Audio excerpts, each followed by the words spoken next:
Nate, how good was having like a 3-day break for you guys mentally as much as physically, just after all the emotions of the Yankee game and then the Tampa series and everything?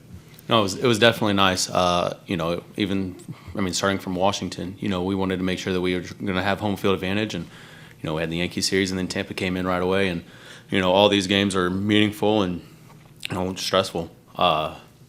So for us to be able to have that time off, I think it was nice mentally, and then being able to lock back in. Everybody got a little breather, got to work on any lingering issues, things like that, and everybody's feeling good now, and we're ready to go.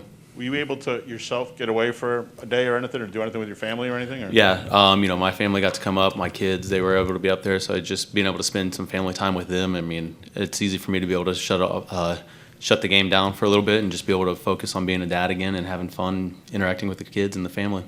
The third row on your far right here. Nate, were you an Astros fan, and was there a pitcher or somebody that when you daydream when you were, I don't know, 10 or 12 or whatever, that you were picturing yourself trying to be?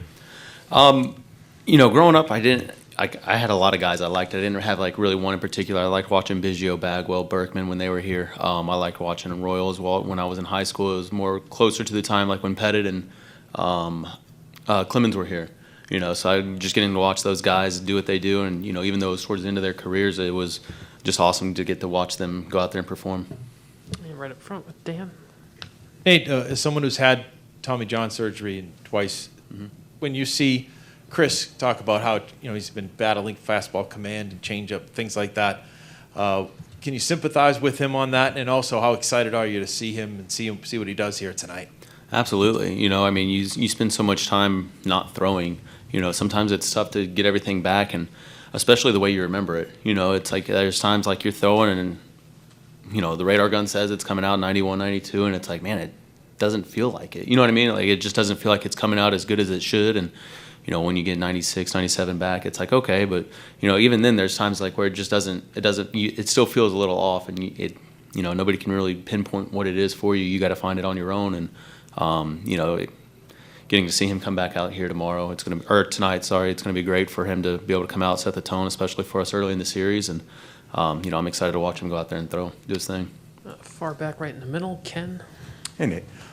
First of all, just following up on that, as a two-time Tommy John guy, is there much communication among those who have had that? And I'm wondering, I was looking at Jameson Taillon with the Yankees. Have you spoken with him, and did you kind of follow him and cheer for him, in a not hurting the Red Sox way? Yeah, I feel like anytime you got a guy who's gone through it 2-3 times, it's, you kind of relate. Coming up with the Dodgers, I played with Chris Capuano, and even though it was my first one at the time, talking to him, knowing that somebody's gone through it twice, played with Vinters, he's gone through it 3 times.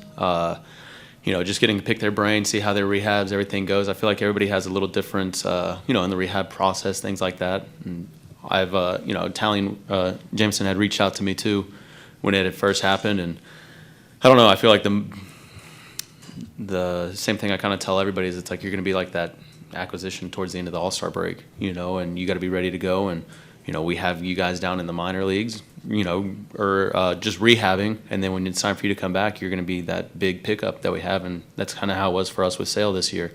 He's able to come back. I think it was August. He was able to come back, and he helped out immediately. He gives us that extra spark in the dugout, in the clubhouse, and we got his back, and we're excited to watch him go out there and throw for us tonight. Did your timeline differ at all after the second one as opposed to the first one?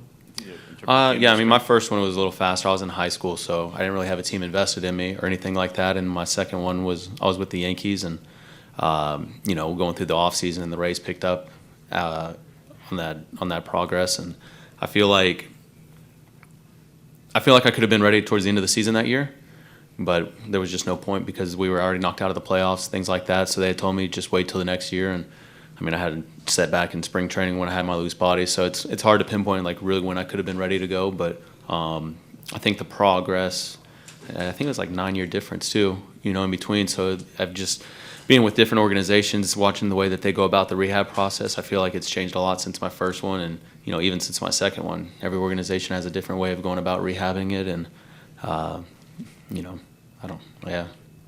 Just to clarify, you didn't feel it was necessarily harder to come back from the second because it was the second? No, I didn't feel like it was harder to come back from the second one. I mean, I've been fortunate enough to where I've been around great trainers, and I haven't had too many setbacks during the process of coming back. I had the loose bodies, like I said, at the end of spring training in 2018, but I mean, other than that, I mean, I got everything back fairly quickly, and the strength and stuff. So. Thank you.